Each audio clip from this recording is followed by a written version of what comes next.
Em Rondonópolis, unidades de saúde superlotadas. A procura de pessoas com sintomas gripais é um dos motivos.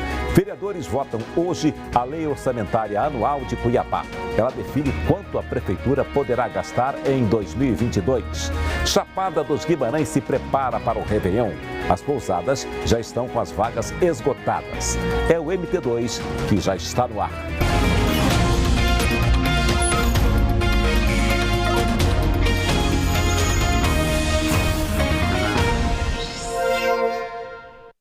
Olá, boa noite. Hoje os vereadores votaram a Lei Orçamentária Anual 2022. O Luiz Gonzaga Neto está ao vivo na Câmara e traz as últimas informações para a gente. Boa noite, Gonzaga. Já terminou a votação por aí?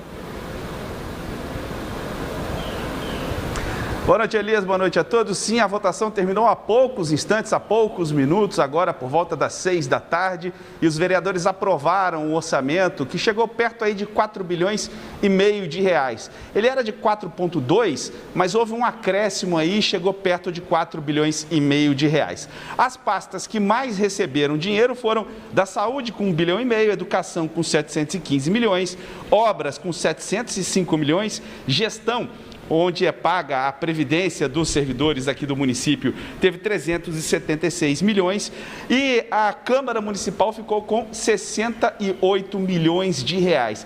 Essa votação aconteceu hoje porque foram apresentadas muitas emendas, muitas tentativas de vereadores de fazer modificações nesse texto que foi enviado pela Prefeitura aqui para a Câmara Municipal. Eu conversei com o presidente da Comissão de Constituição e Justiça, o vereador Chico 2000, que explicou por que essa votação deveria ter ocorrido na quinta-feira da semana passada, mas acabou sendo adiada para hoje. Foram aproximadamente 240 emendas. Precisava ser feito o parecer de duas comissões: Comissão de Constituição, Justiça e Redação e Comissão de Acompanhamento da Execução Orçamentária. Então, em razão disso, demandou um tempo maior. Todas as emendas impositivas, aquelas que estavam com algumas irregularidades, nós permitimos aos vereadores que as regularizassem, em razão de serem emendas do próprio vereador, com compromissos feitos nas comunidades, então não era justo vetá-las. São emendas no valor de R$1 milhão, sendo 50% no mínimo aplicadas na saúde e os outros 50% nas demais pastas. Essas emendas que o Chico 2000 se referiu são aquelas emendas dos vereadores, R$1 milhão para cada um, 25 milhões de reais. Apenas 5 emendas modificativas do texto acabaram passando pelas comissões, a de Constituição e Justiça e a de Orçamento. Uma do Chico 2000, uma da Michele Alencar e 3 da vereadora Edna Sampaio. Eu vou pedir para o Cláudio Afonso mostrar aqui, olha, isso aqui é o final da sessão, né?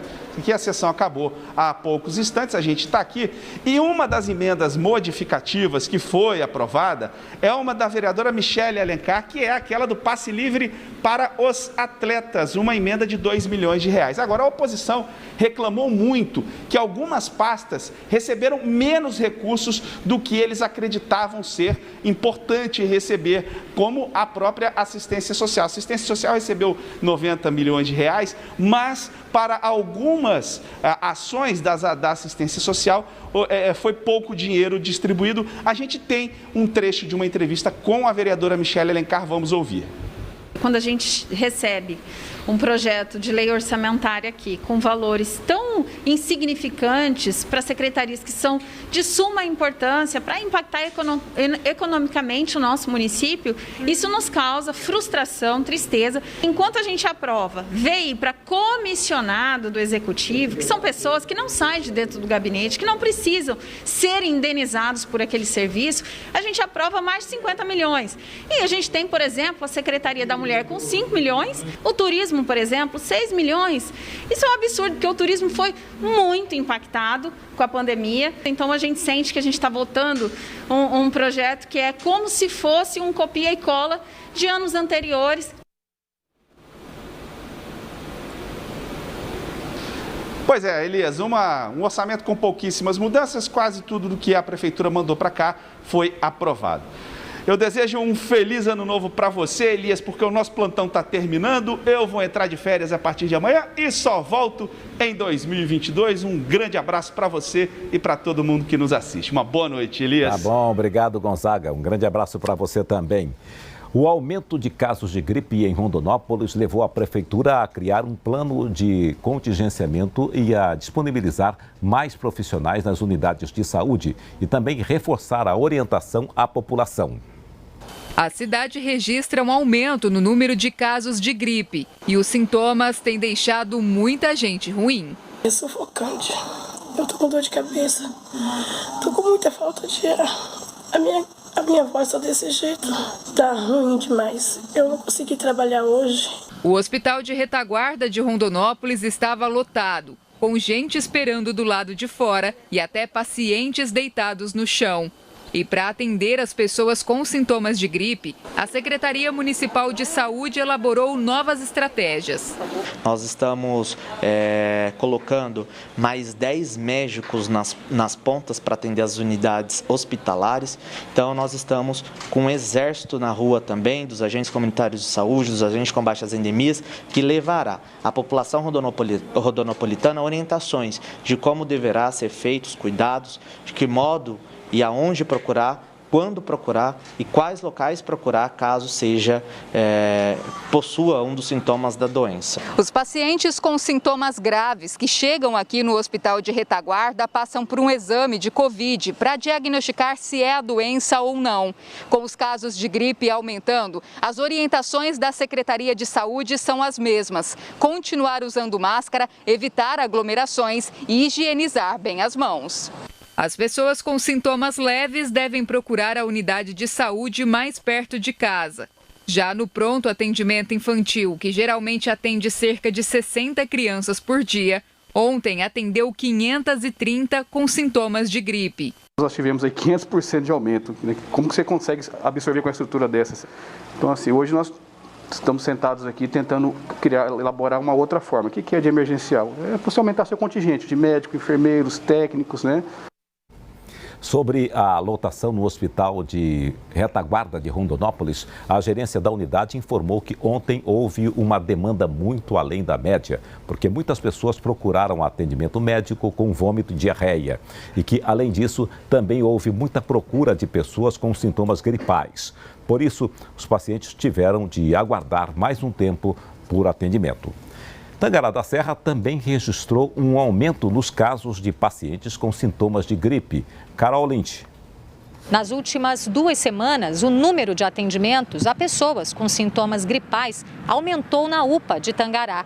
Os casos suspeitos passam por uma triagem e por exames para detectar se é Covid. Se o teste der negativo, uma amostra é enviada ao LACEN em Cuiabá para saber que tipo de gripe a pessoa tem. Nós não estamos em surto, o surto ele precisa ser confirmado laboratorialmente e com sintomas. O que nós temos, realmente, a gente percebeu um aumento na procura com sintomas gripais, mas a gente reforça.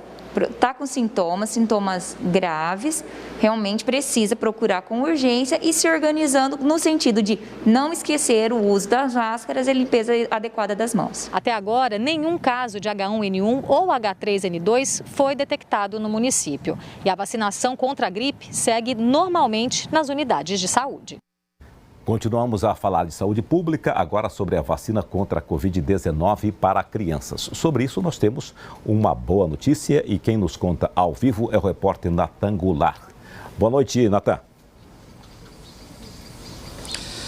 Elias, muito boa noite para você e a todos que nos acompanham. Pois é, a boa notícia é que no estado de Mato Grosso não haverá exigência de receita médica para a aplicação das doses das vacinas contra a Covid-19 para essa faixa etária, que é este novo público de ampliação aí da vacinação, que são as crianças de 5 até 11 anos de idade.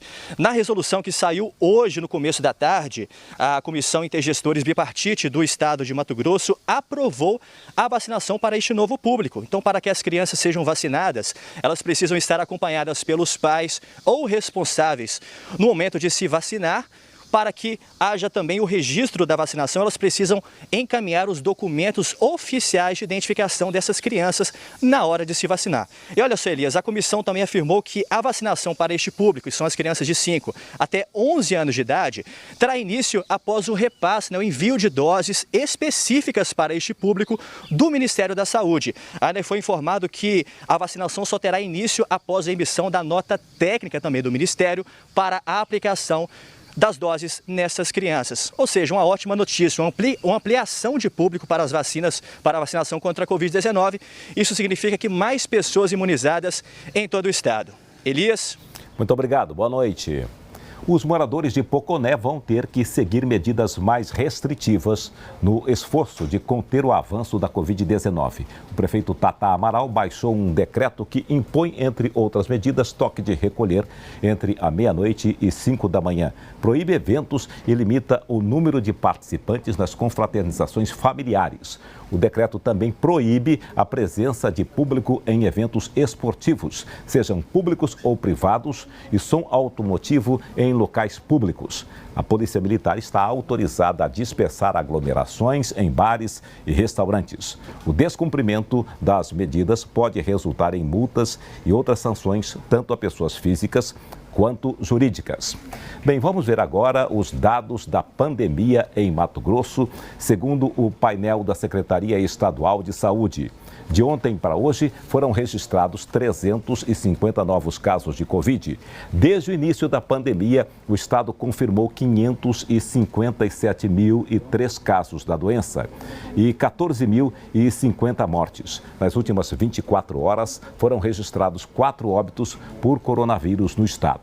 Do total de contaminados, mais de 541.067 pessoas estão curadas. Com relação aos dados da vacinação em Mato Grosso, desde a semana passada, os números não são atualizados pelo consórcio de veículos de imprensa. A seguir, você vai ver a falta de cadernetas de vacinação para crianças em Cuiabá e Várzea Grande. Muitas famílias terminam pagando pelo documento.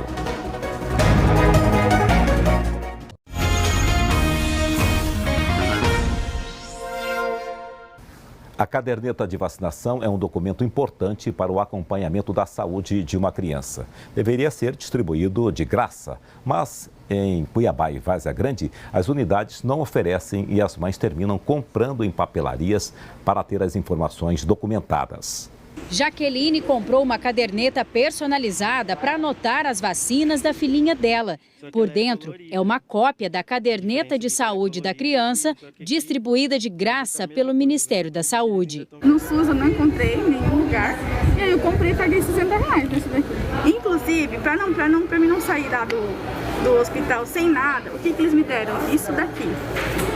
Isso daqui foi o que veio com as primeiras vacinas, que foi que ela tomou. Muito simples, não tem peso, não tem para fazer acompanhamento quando ela nasceu, né, no pediatra, não tem nada. Há 15 anos, as cadernetas de saúde da criança são distribuídas pelo governo federal aos municípios, que repassam a hospitais públicos e privados e unidades de saúde. Apesar de poder ser impressa pelo site do Ministério da Saúde, logo na primeira página tem um aviso de que a venda é proibida. Por causa da falta do material, é cada vez mais comum a comercialização de cópias pela internet e papelarias. Nossas equipes registraram que nos próprios postos de saúde, onde são aplicadas as vacinas, os funcionários recomendam a compra. Se você quiser esse cartão todo bonitinho, é só comprar. Eles só vão comprovando. Ou no qualquer canto. As mãezinhas estão comprando essas gráficas. Eu sei que na papelaria vende e no shopping também vende uns tornos de 30, 40 reais. Nos pontos de venda, preços variados. Batatinha, compra capa coloridinha. E o conteúdo em preto e branco. Aí ela tá saindo um valor de R$38. Capa colorida. Esse conteúdo é preto e branco. Esse é R$29,90. Opções personalizadas são ainda mais caras. Aí dá pra gente colocar uma foto dela também na capa. Ela é R$79,99. O Ministério da Saúde informou que a quantidade de cadernetas é definida com base nos dados do Sistema de Informações de Nascidos Vivos, de um ano para outro. E que em 2019, 2.600.000 exemplares foram entregues. Já em 2020, caiu para 660.000. O Ministério da Saúde informou que a produção de cadernetas de saúde da criança teve um atraso por causa da pandemia. A primeira distribuição deste ano, 11 milhões de exemplares, está prevista para este mês, o último de 2021. Este hospital, que faz parte da Rede Cegonha, Programa de Planejamento Reprodutivo do SUS, criou uma alternativa por conta própria. Criamos uma cadernetinha ínfima, na realidade um floreto bonitinho, que dentro tem exatamente o que precisa ser feito para levar uma criança a bom termo em vacinação, pelo menos até os 2 anos. A Secretaria de Saúde de Cuiabá informou que a última remessa de cadernetas que recebeu do Ministério da Saúde foi em fevereiro de 2020 e que já fez o pedido ao Ministério. Destacou que a falta de caderneta não impede a vacinação das crianças que recebem um cartão provisório. Em Várzea Grande, o secretário de Saúde, Gonçalo de Barros, disse que há cerca de 2 anos o Ministério da Saúde não está disponibilizando essas cadernetas para os municípios e disse que solicitou a autorização do Ministério para fabricar o documento. E o Batalhão de Trânsito intensifica a fiscalização das rodovias estaduais próximas à capital. E nas ações, o que chama a atenção é o número de pessoas que insistem em dirigir depois de consumir bebida alcoólica. Luiz Vieira. A fiscalização do Batalhão de Trânsito nesses últimos dias do ano continua nas rodovias estaduais e também na região metropolitana. De acordo com o levantamento feito entre a véspera e o pós-natal, 50% dos motoristas que fizeram o teste do bafômetro estavam sob o efeito de álcool. Infelizmente, nós ainda temos essa conduta recorrente, por parte dos nossos condutores, mas o Batalhão de Trânsito tem realizado os testes, tem feito as autuações e tem também conduzido esses condutores até a delegacia e autuados em flagrante pelo crime de trânsito. Quais outras práticas imprudentes que a polícia tem observado ainda por parte dos condutores? Principalmente nas nossas rodovias, nós temos aí a ultrapassagem em local indevido, que são onde nós temos as faixas contínuas, o que oferece muito risco não só para o condutor, mas também para outros veículos que estão trafegando naquela via. Também temos as questões da falta de uso do cinto de segurança, o uso do aparelho celular quando está conduzindo o veículo automotor, a ausência de dispositivos de retenção, tais como a cadeirinha, assento elevado, ou seja, tem aí trazido muita preocupação para o Batalhão de Trânsito, tendo em vista oferecer risco aos condutores e também aos passageiros, aqueles que utilizam o veículo automotor para realizar a sua locomoção. A seguir, os preparativos para a comemoração da chegada de 2022 em Chapada dos Guimarães.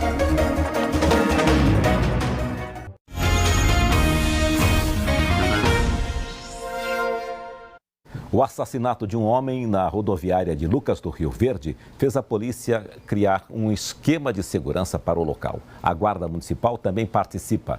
As pessoas são abordadas e revistadas. Com mais de 10 mil embarques e desembarques nesse mês de dezembro, por causa das festas de fim de ano, o movimento na rodoviária de Lucas do Rio Verde aumenta a insegurança dos turistas. Eu nunca vi um policial aqui para dar assistência para a gente se sentir mais segura, né? A Fernanda é outra que sente medo toda vez que viaja e chega na rodoviária à noite. Como eu sou menina, de noite tem muitos caras que ficam olhando com má intenção pra mim. Por isso que eu sempre busco, quando eu tô viajando, ficar perto de alguém. Porque se caso acontecer algo, eu posso pedir socorro. E à noite tem muito maus elementos que ficam parados aqui e as pessoas ficam com medo de ficar aqui, né? No dia 25, sábado de Natal, um homem foi morto a facadas na rodoviária depois que entrou em uma confusão envolvendo mulher e drogas. Casos de furto, roubo e assédio também acontecem por aqui, principalmente à noite. Mas infelizmente não são registrados boletins de ocorrência. E além dos passageiros, os comerciantes também sentem a falta de segurança. É um terminal rodoviário, como os outros municípios têm, né? Então algumas coisas acontecem, alguns roubinhos, de celulares.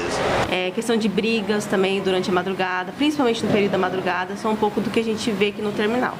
Na segunda-feira, a PM e a Guarda Municipal começaram a fazer patrulhamento no local. 14 pessoas foram abordadas, 9 carros revistados e um revólver calibre 38 foi apreendido. É um período de bastante movimento na rodoviária, né?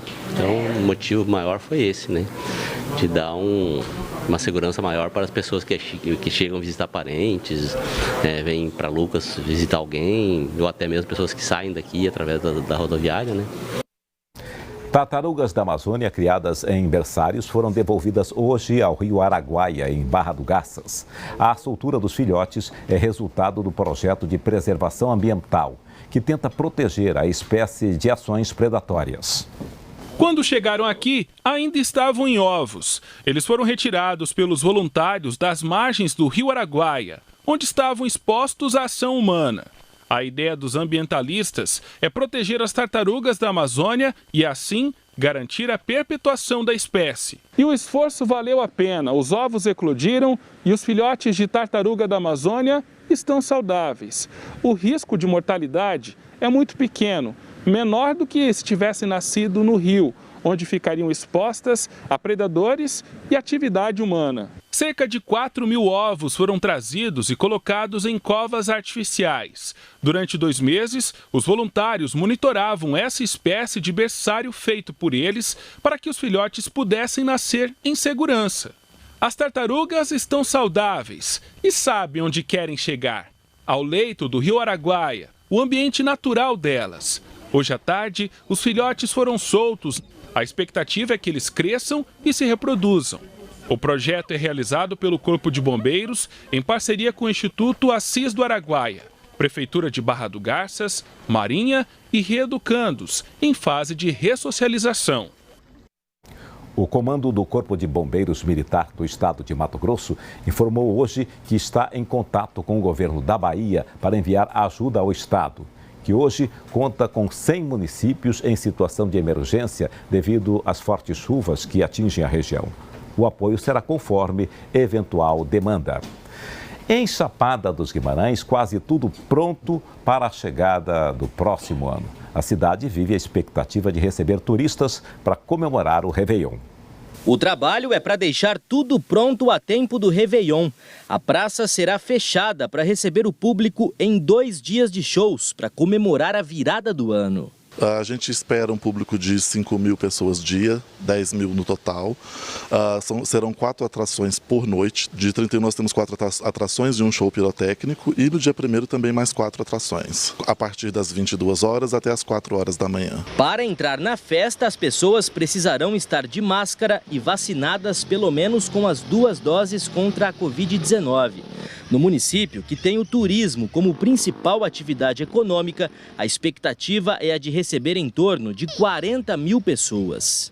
Para esse setor da economia, será aí realmente uma tábua de salvação naquele momento mais difícil que é de recuperação. Uma estimativa feita, nós avaliamos que cerca de 5 milhões deve circular nesse período aqui no nosso município. Nos hotéis, nos hostels, nas pousadas e também nos restaurantes e nos supermercados. Nesta pousada, os quartos já estão prontos para receber os hóspedes que vão passar o Réveillon na cidade. Por aqui, não há mais vagas disponíveis para este período. As reservas foram feitas com 30 dias de antecedência. Eu tenho vaga somente a partir do dia 2, dia 3, né? Mas desde o dia 30, 31, 1º, eu não tenho vaga mais. Graças a Deus. Nesta outra pousada a situação é parecida, mas aqui as vagas nos quartos terminaram ainda mais cedo, em agosto. Segundo o proprietário, a procura foi mais intensa do que nos anos anteriores ao início da pandemia.